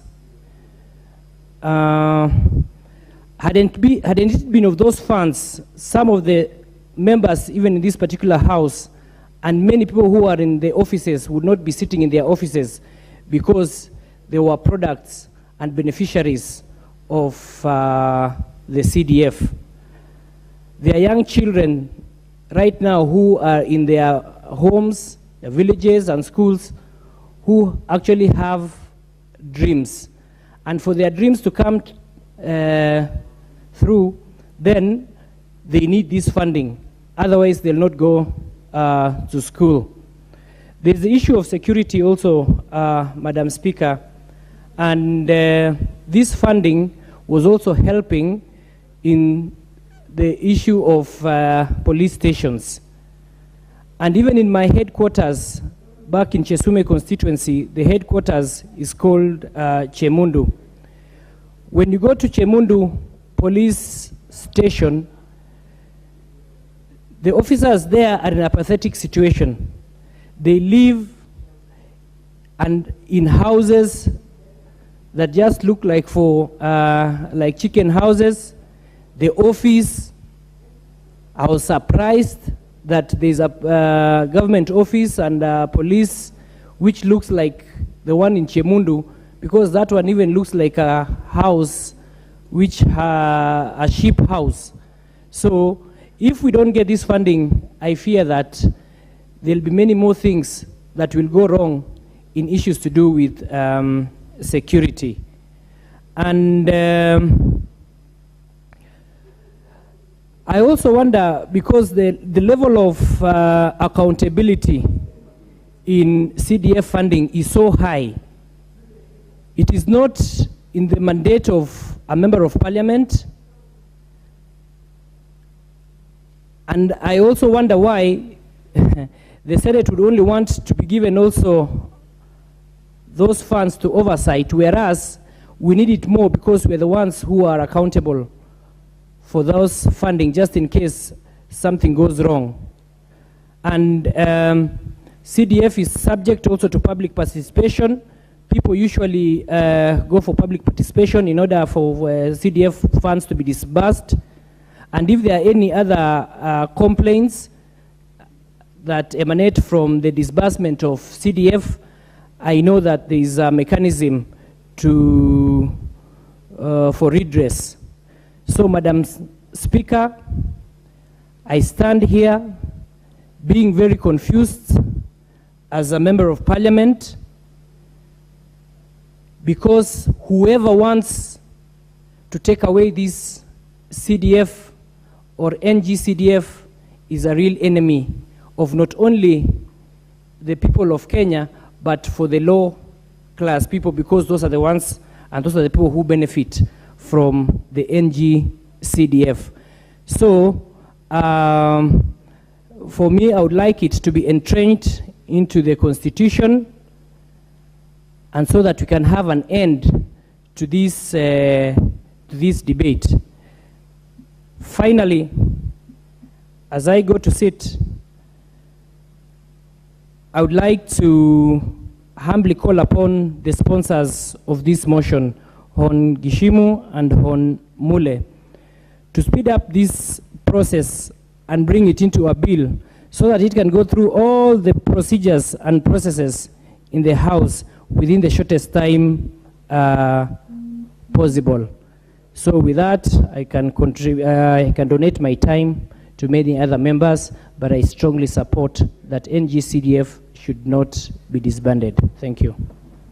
Very well. Now, Honorable Member for Homa Bay, the Honorable Bensouda. Thank you so much, Madam Speaker. For purposes of record, I've stayed along before giving my maiden speech.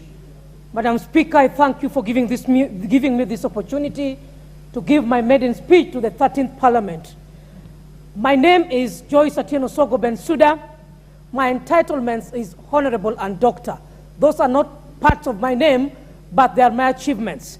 I want to say that I'm honorable, not in the 13th Parliament alone, but I was Honorable Bensouda in the County Government of Kisumu as the Minister for Roads, Transport and Public Works. I want to say that this day I'm the Honorable Joyce Atieno Sogo Bensouda as the County MP, Homa Bay County. I have taken over from Honorable Gladys Wanga, who was the woman rep and now is the sitting elected governor, Homa Bay County. Allow me in my introduction to say that I'm born and bred in Homa Bay County, and so I'm representing a county which I understand. I'm born there, I'm married there, I've stayed there, and I understand their challenges, I understand their achievements, I understand their gaps. I want to take this opportunity to thank my God who has given us this life, and this far we have come, we cannot take it for granted. Madam Speaker, I want to say that we serve a God who turns impossibilities to possibilities. And therefore, even as we stand in this house, I believe each and every one of us is going to attest for the fact and the position that he or she was elected. Madam Speaker, allow me to say that I am a married Christian professional woman leader who is going to work and serve diligently for this nation. Madam Speaker, it is my honor this day to appreciate, acknowledge Homa Bay County, who elected me to be in this 13th Parliament. That I do not take it for granted. I cherish them, and with a lot of passion and humility, I am going to serve them, and because they took their time to vote me in, I appreciate them and I salute them this day. Madam Speaker, I would not forget to thank my party leader, who is none other than His Excellency Right Honorable, the former Prime Minister, Raila Amolo Odinga, because through his footsteps, I'm in this Parliament through the party of ODM, which I respect. Madam Speaker, allow me to say that politics is behind us, and now it is service delivery. As we are in this Parliament, Madam Speaker, I want to say that we are engaged as the arm of the government, that is legislation. Without looking into the political divides, we must be able to serve Kenyans diligently. Madam Speaker, I want to confirm that the motion in place is very relevant for Honorable Bensouda. Why am I saying so, Madam Speaker?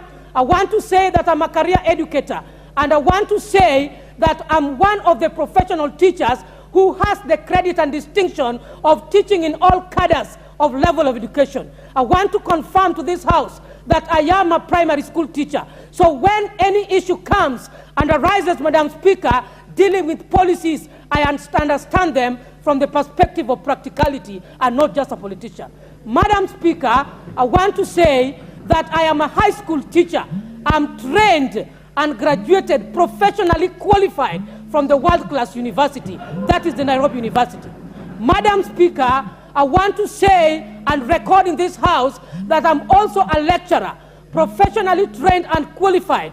I owe my master's degree at the University of Nairobi. I owe my doctorate in philosophy in project planning and management. Madam Speaker, I find that absolutely relevant for me to serve in this House as an MP. Madam Speaker, I want to say that not only am I owning doctorate in philosophy in project planning and management, I am specialized in project monitoring and evaluation. All this equates to devolution. All this equates to what we need to serve in our constituencies or our counties. Madam Speaker, having said that, I want to really appreciate the seniors in this House, because we learn from footsteps. When you enter into somebody's house, you observe, you watch, you listen. I have listened, I have observed, I've taken my time to see how members debate. I have taken my time to learn on the conduct and presentation. Madam Speaker, that gives me an edge to start my footing in this House. Madam Speaker, I want to recognize with a lot of humility the late Wangari Maathai as a woman leader in this country. I'm recognizing the late Wangari Maathai because his life is anchored in one of my key issues or items in my manifesto. That is environmental conservation, which I will elaborate a little bit, Madam Speaker. Madam Speaker, I want to say that from my observation as a key stakeholder in this country and a leader, I want to give my opinion on the institutions that exist in this country. I want to say that as leaders who are given the time to serve in each and every institution, be it the executive, be it the judiciary, be it the legislature, we must be transparent, honest, and accountable to the work that we are doing. I want to say, Madam Speaker, that we do not have time. Kenyans are watching over us. Madam Speaker, Kenyans do not want stories. Madam Speaker, Kenyans do not want sideshows. This House, I believe, in the 13th Parliament, the 4th estate is asking, what is it that we are going to do different from what has been done in other years? Madam Speaker, I want to say that without looking and observing into our political divides, we must serve Kenyans. There are issues. As an educator, number one, I would want to see the courts upholding the spirit of education. Otherwise, we cannot be discussing education issues, formulating education policies, and then at certain points, we give doublespeak. Madam Speaker, I want to say that as a Christian, I want the churches, it is my proposal, it is my quest that the churches should also be looked into in this country. And I'm very happy that our president is one of the spiritual persons that we have in this country. And I always see prayers ongoing in State House. We want to see this cascaded to Protestants, the Anglicans, each and every denomination. Even in our language, we have one, Nomea, if you allow me to say. Madam Speaker, I want to say that when it comes to gatherings, public holidays, we must cushion, we must be equitable even with our prayers, not only one side. Let us have all these denominational and religious leaders brought on board. If anything, the churches need to develop and grow. Why don't we also think about that? I think I'll bring one of the motions to cater for that. Madam Speaker, I want to talk as a woman leader in this nation. Where I come from, Homa Bay County, I want to say that there are many challenges which cuts across, and we cannot overlook other regions at the expense of this region. In Homa Bay County, where I come from currently, we have 9 sub-counties. These 9 sub-counties, they have the potentials that can be tapped by utilization of the resources which are available. Some natural, some can be initiated through innovativeness. Madam Speaker, I want to say that there is need for the government. There is need for this House. There are some motions which doesn't need a lot of time for debate about it. They require action. I am very happy and encouraged that our key leaders of this country had in the past acknowledged that there are some gaps in our Constitution. Madam Speaker, I would want to concur with that. And if we have acknowledged that there are some gaps, it is our duty and responsibility to restore the gaps. I want to believe that laws were not made for us, neither man was made for that, but we are supposed to come out and ensure that the gap which is existing is filled. No wonder we are elected to represent our electorates. Madam Speaker, I want to say that in the county where I come from, there is serious youth unemployment. This is a song that has been sung for the last years.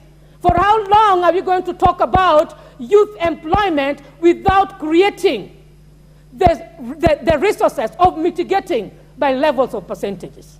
Madam Speaker, we have the big fish, the lake region in that place. We want to have the other side of Mombasa for tourists so that we can have Mombasa region also come to Homa Bay County. Madam Speaker, when we are talking about on the motion, the national government and CDF funds, I've heard and listened keenly in this House, Madam Speaker. There is no doubt, there is no choice. If anything, all these funds under the 5 segments, economic stimuli, and including the senators that they need some money for oversight. As a project planner, there is no oversight which can be done with mere observation. A project oversight, if you want it to be informative, Madam Speaker, it must be planned for. And I want to say,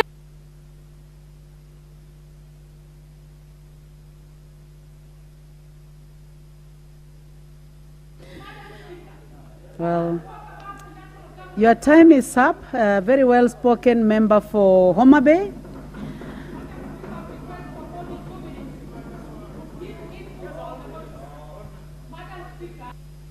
You have 2 minutes.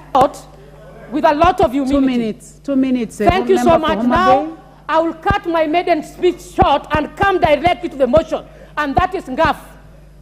I believe the Constitution says that women representatives, we are supposed to be representing the youths, the women, and PWDs. As we are doing this amendment, one, the NGAF must be anchored in the Constitution. It is not favor. Standing on my feet as you serve me, Madam Speaker, I'm not just worth being given just some money. I am worth representing with a lot of practicality. Madam Speaker, we resigned to come and serve the people of this nation. We did not resign to come and be given mere resources.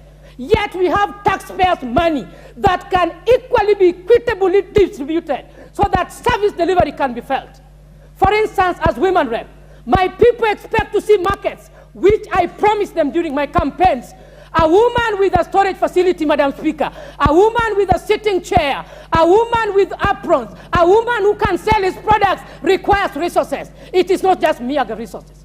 And therefore, because we have a lot of constituencies that we are representing, I want to speak strongly that the NGAF must be restructured. I want it to go on record. I want to say that when CDF is being given 2.5%, NGAF must also increase, because the women are the basket of the family and of the society. And we are standing firm that the committees who will be dealing with these issues must remember to make amendments that are informative and that can be anchored in the Constitution. Thank you, Madam Speaker. I do not want to be a disobedient pupil, but next time we must cherish men and women in this House. Honorable Waheshimiwa, when CDF, we know what they're doing down there. When you are advocating for CDF, the women...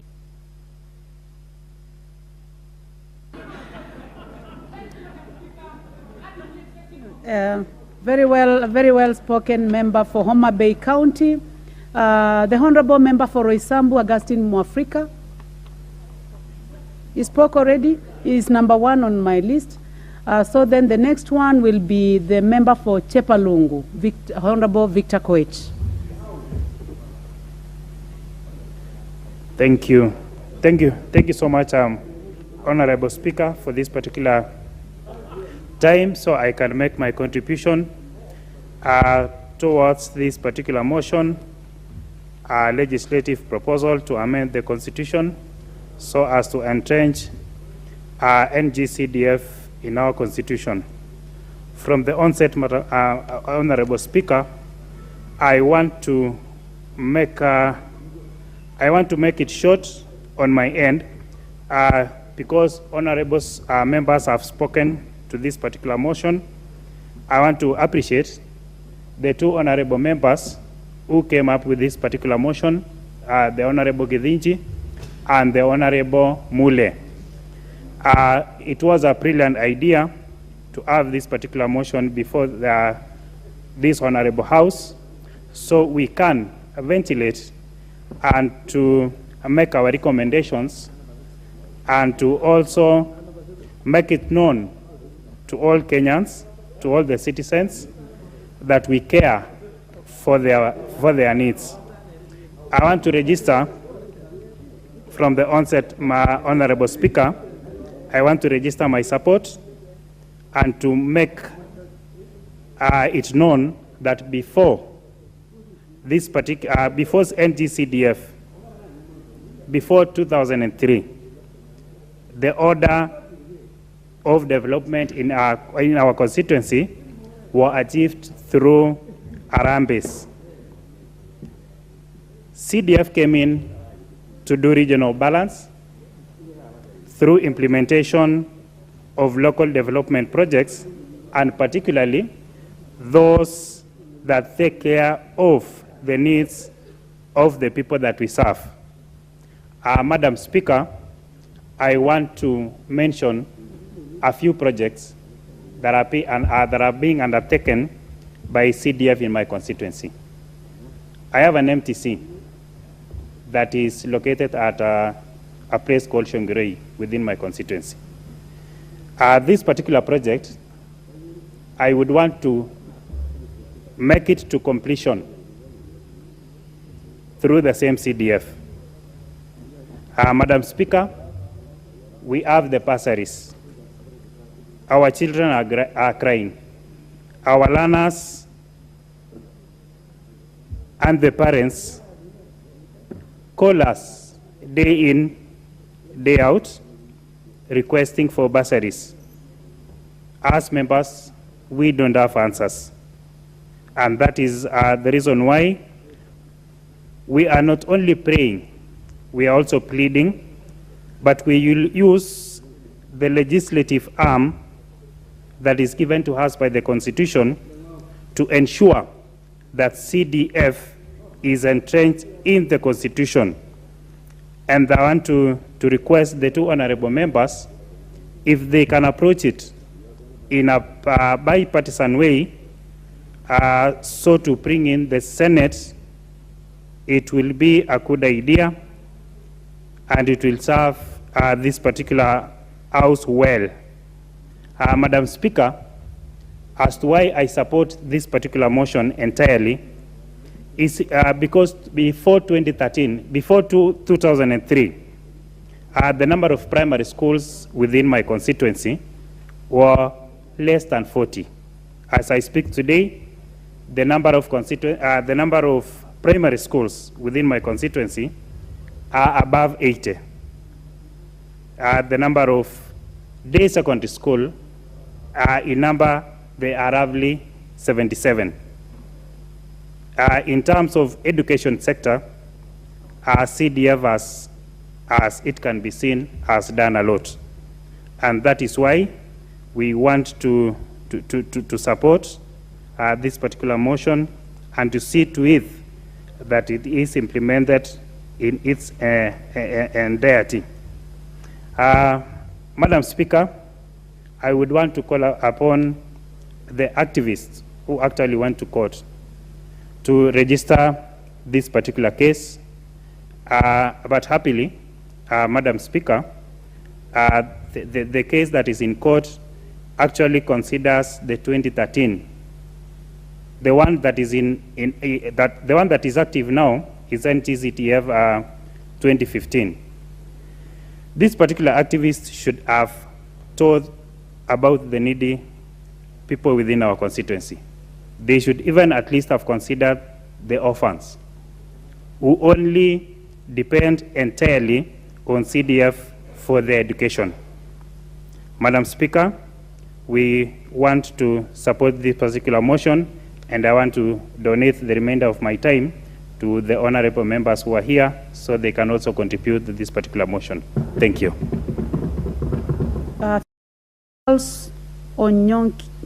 Member for Bonchari.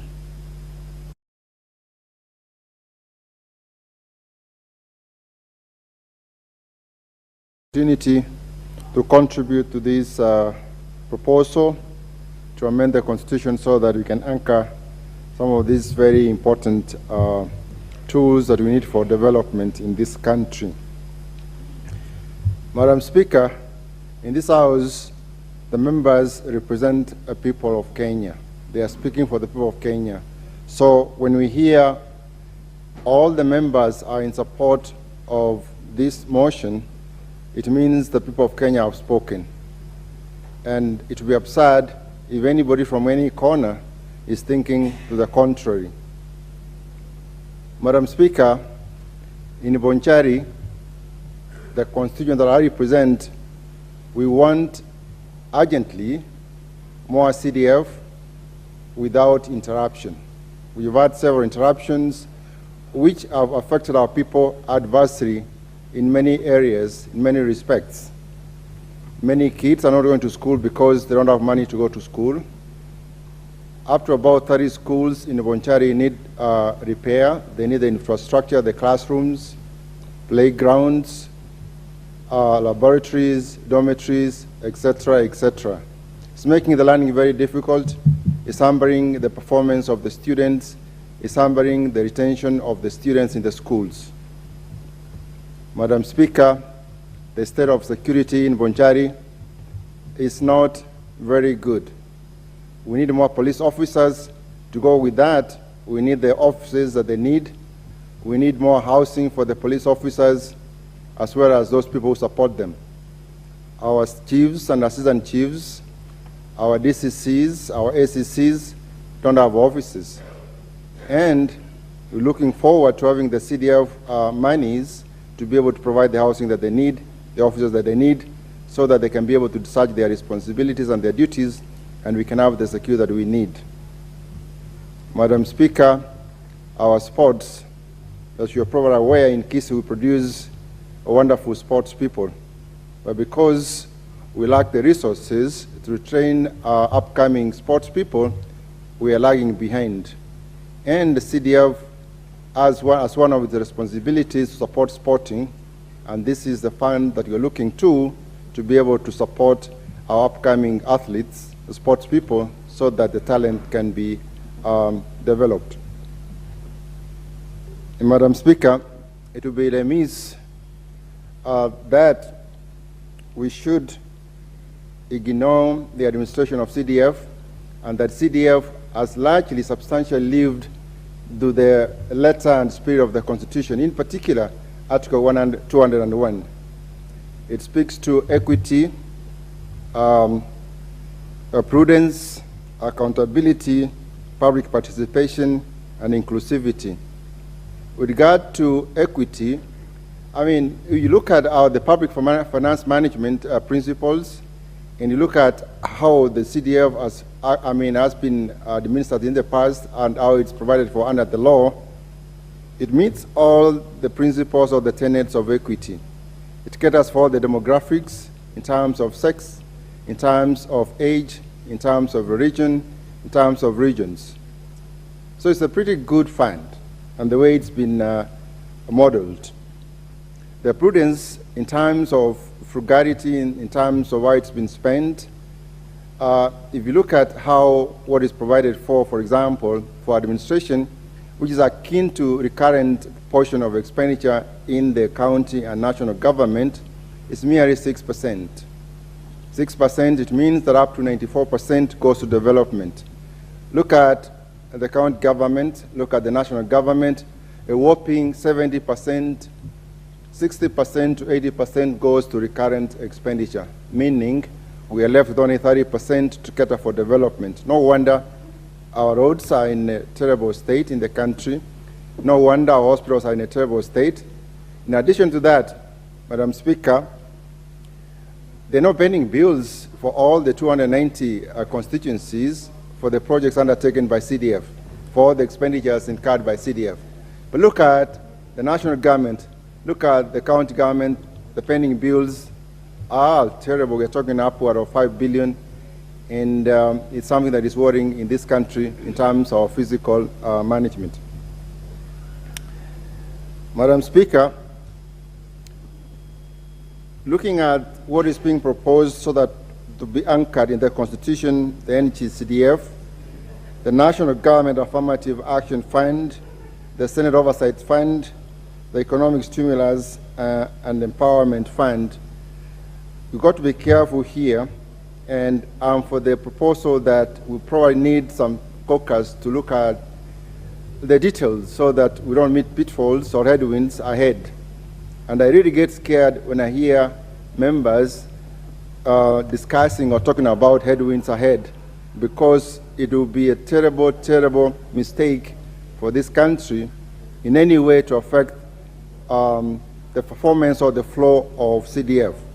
Be affecting very many lives, be affecting very many regions. I don't know where we will be. As it has been noted, you go to any part of the country, you're going to see CDF, a footprint of CDF everywhere. You can't speak so much about the other funds that we have in the nation. Now, the Senate Oversight Fund, Madam Speaker, as the caucus is, or the caucus that's going to be looking at the details, got to be careful, because if you're going to earmark revenue or funds for the Senate Oversight, that's kind of risky in the sense that even the National Assembly carries out oversight. So are we therefore saying that it's only Senate that carries out oversight? We might be making a mistake here, and therefore it needs to be looked at more carefully and find either the right language, or we find a way of dealing with it, or it's mere administrative. Now, I hear a lot of members proposing or supporting the idea that we need to add the amount of CDF. We double it from the current 2.5% to 5%. But let's be careful here, Madam Speaker, because the 2.5% that we are currently dealing with is based on the revenue in totality that is collected for the entire nation, all the revenue. So the base is bigger. But in the proposal that we are looking at, it's going to be based on the revenue that is shared to the national government. So the base is smaller. So the 5% does not necessarily translate to the double the amount that you're looking for. So that probably we need to look at the numbers. We're probably looking at 6% or 7% if our objective is to achieve the double the amount that we are currently dealing with. Madam Speaker, the Economic Stimulus and Empowerment Fund is very important, and I support it in its totality. That it needs to be anchored in the Constitution, as well as the NG-CDF, so that we are able to, as well as the the Affirmative Action Fund, so that they're able to do the work as it is intended, without unnecessary interruptions, like you've had in the past. And the people out there that we are representing can have a peace of mind. Every time we are in the House or out there, there are calls from from our members wondering what's the fate of the CDF. If given the opportunity, we can bring all people from Bonchari as evidence that CDF must stay. I think, or I dare say, it's probably the same for every constituency. We can have all the Kenyans coming here to prove the point that CDF has got to stay. So let's find the right house for it. If it's in the Constitution, so be it. And Madam Speaker, I know that the proposal suggests that it be housed under Article 204. That's the right place, because that's where we have the equalization fund. So in terms of putting the subject matters together, that's the right place. Madam Speaker, I support, and thank you very much. Very well. The next person is the member from Mbeere North, the Honorable Geoffrey Ruku. Thank you, Honorable Speaker. I rise to support this registration proposal. Mr. Speaker, Madam Speaker, CDF, or national government CDF, has achieved so much in this country. And if there is a time when the National Assembly and the Senate, they need to be in tandem, they need to talk in one voice, it is this time. Because if there is something good that happened to this country, is when Honorable Karoe introduced the CDF so that it can take care of education, environment, and security in all constituencies in the Republic of Kenya. And from when CDF was enacted, it has operated under the whims of the people, or the whims of the individuals. And I think it's high time, Honorable Speaker, to ensure that the national government CDF fund, CDF, does not operate under the whims of few individuals. It should be anchored in the Constitution or in the supreme will of the people of the Republic of Kenya, and that is the Constitution of this nation. It is known that the levels of poverty in the rural areas of the Republic of Kenya are huge. Matters to do with education, matters to do with the roads network in the rural areas. Water is a very serious issue, especially in my constituency. Water is a serious issue. And if, my Honorable Speaker,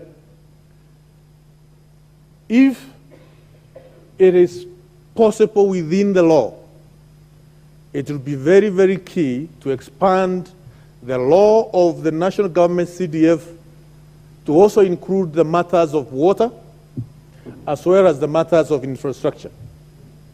Of course, we know there is the Kenya Rural Roads, which takes care of not all the rural roads in the constituencies, but some of them, depending on the grades. But it is the Kenyans who use these roads, whether the ungraded as the ones for the counties or the ungraded as the ones for the constituencies, for the national government, all of them, they serve the same people.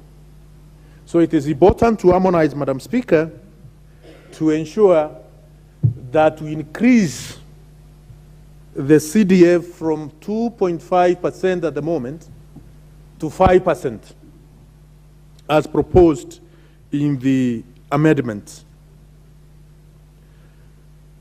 Honorable Speaker, it is important to ensure that there is no war between the Senate and the National Assembly. I want to repeat this. I want this to sink because, of course, different analysts out there who say this proposal should also start at the Senate. As we give